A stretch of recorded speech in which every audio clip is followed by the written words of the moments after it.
Bienvenue dans cette vidéo qui sera consacrée à découvrir une courte biographie de la vie du prophète Mohammed sallallahu alayhi wa sallam. Elle sera organisée type timeline, ligne du temps, et j'évoquerai les éléments importants de sa vie. C'est en 571 à la Mecque que le prophète, paix et bénédiction sur lui, est né, très probablement le lundi 12 du mois de Rabi al-Awwal de l'année de l'éléphant. Lors de la naissance de Mohammed sallallahu alayhi wa sallam, plusieurs événements eurent lieu à travers le monde. Ainsi, le palais de l'empereur perse trembla et un feu qui était allumé depuis des siècles dans un de leurs temples s'éteignit. Le prophète Mohammed sallallahu alayhi wa sallam n'a pas eu une enfance facile. Son père Abdullah mourut 2 mois avant sa naissance. Âgé de 6 ans, il perdit sa tendre mère Amina. Il fut alors pris en charge par son grand-père Abdul Muttalib. Mais 2 ans après la mort de sa mère, Abdul Muttalib tomba gravement malade. Il appela alors à son chevet tous ses fils et décida qu'après sa mort, Mohammed, paix et bénédiction sur lui, sera confié à l'un d'eux, Abu Talib. Abdul Muttalib mourut quelque temps plus tard, alors que Mohammed n'avait que 8 ans. Abu Talib était l'oncle du prophète Mohammed. Il avait une famille nombreuse, mais malgré cela, il n'hésitait pas à recueillir Mohammed sallallahu alayhi wa sallam. Pour pouvoir élever sa famille, il allait jusqu'en Syrie pour faire du commerce. Il y avait à la Mecque une femme veuve très riche qui s'appelait Khatija. Elle faisait du commerce à la Mecque, mais aussi en dehors de l'Arabie, par l'intermédiaire d'autres personnes. Quand elle apprit que Mohammed sallallahu alayhi wa sallam était l'homme le plus honnête de la Mecque, elle lui proposa de conduire une de ses caravanes commerciales vers la Syrie en échange d'un salaire. Khatija envoya alors une messagère chez l'oncle de Mohammed pour lui faire part de son désir d'épouser Mohammed. La demande ayant été acceptée, Mohammed sallallahu alayhi wa sallam était alors âgé de 25 ans lorsqu'il épousa Khatija qui pour sa part avait 40 ans. Elle a vécu plus d'un quart de siècle avec son époux. Mohammed, paix et bénédiction sur lui, n'épousa pas d'autres femmes tant que Khatija était encore en vie. Elle fut sa meilleure épouse et compagne. De cette union naquirent 4 filles et 2 fils.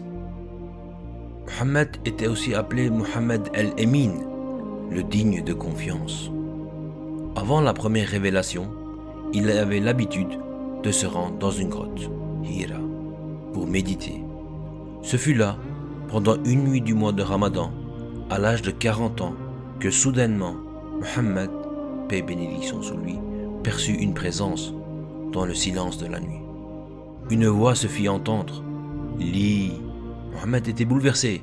« Je ne sais pas lire. » Lorsque la voix répéta l'ordre, c'est comme si la terre s'était mise à trembler. « Lis !» Que dois-je lire? Puis soudain, il se sentit comme libéré. « Lis au nom de ton Seigneur qui a créé. Il a créé l'homme d'un caillot de sang. Lis car ton Seigneur est le très généreux, qui a instruit l'homme au moyen du calame. Il lui a enseigné ce qu'il ne savait pas. » Ce furent les 5 premiers versets du glorieux Coran. La voix était celle de Gabriel, l'esprit de foi et de vérité, qui fut envoyé par Allah au dernier des prophètes. L'aimé d'Allah, le prophète Mohammed sallallahu alayhi wa sallam, appela les gens de la Mecque à adorer le Créateur unique et leur récita les versets du Coran pour les guider dans la bonne voie. Comme réponse, il fit face à la torture et l'oppression. Lorsque les Mécois prirent conscience de leur incapacité à lui faire face, ils lui offrirent royauté, argent et pouvoir. Mais Mohammed sallallahu alayhi wa sallam refusa et dit « Même si vous me posez le soleil sur ma main droite et la lune sur ma main gauche, je ne renoncerai pas à ma mission. » Lentement, un par un, le nombre de musulmans augmentait, guidés par le prophète bien-aimé, mais les musulmans furent l'objet de persécutions dès le premier temps de l'islam. Quelques centaines de musulmans réussirent à quitter la Mecque, abandonnant leur maison, cherchant refuge en Abyssinie, voisine, terre chrétienne, et ceux qui restèrent subirent des persécutions de plus en plus violentes. Une nouvelle tactique fut mise en place par les chefs de la Mecque. Ils contraignirent le prophète et ses compagnons à vivre dans un endroit isolé de la ville et aucune provision ne leur parvenait. Grâce à Allah, les persécuteurs cessèrent cette pratique inhumaine. Le blocus fut finalement levé et la situation se modifia quelque peu. Les gens purent à nouveau observer et écouter le prophète.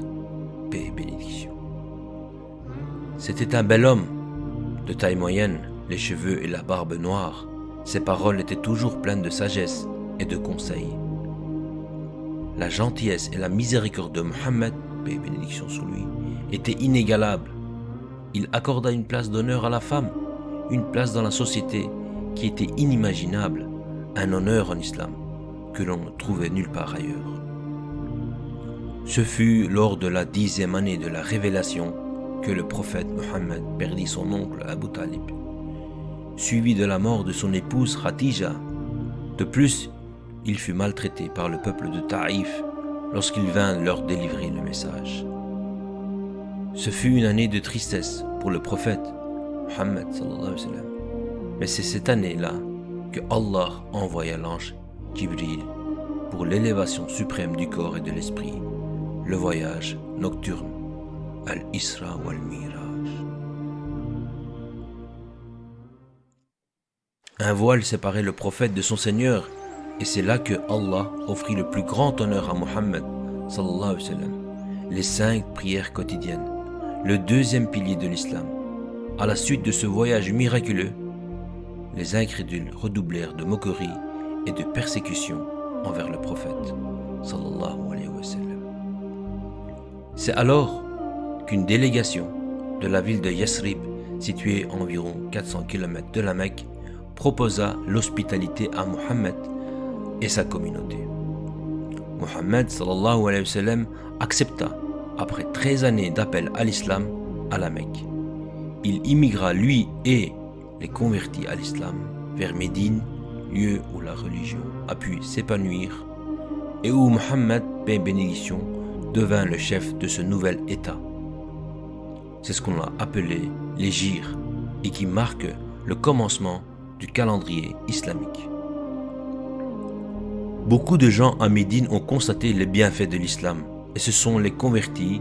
Cependant, les Mécois étaient toujours déterminés à éliminer la communauté musulmane. Et ce fut au cours de la 2e année de l'Hégire, pendant le mois de Ramadan, après de nombreuses persécutions, que Dieu le Très-Haut donna la permission de se défendre. La première guerre fut appelée la bataille de Badr. Les musulmans, 3 fois moins nombreux que les Mécois, qui étaient au nombre de 1000, sont sortis vainqueurs, miraculeusement, avec l'aide d'Allah. Bataille après bataille, les musulmans prouvèrent qu'ils pouvaient résister à toutes les attaques grâce à Allah, et Médine ne fut plus jamais attaquée. Ce fut au cours de la 6e année de l'Hégire qu'une trêve fut décrétée entre Mohammed, paix et bénédiction, et les Mécois. C'est ce qu'on appelle le pacte d'Al-Hudaybiyah. Ce moment de paix a été bénéfique pour propager le message de l'islam, et nombreuses tribus et peuples se sont ralliés à l'islam.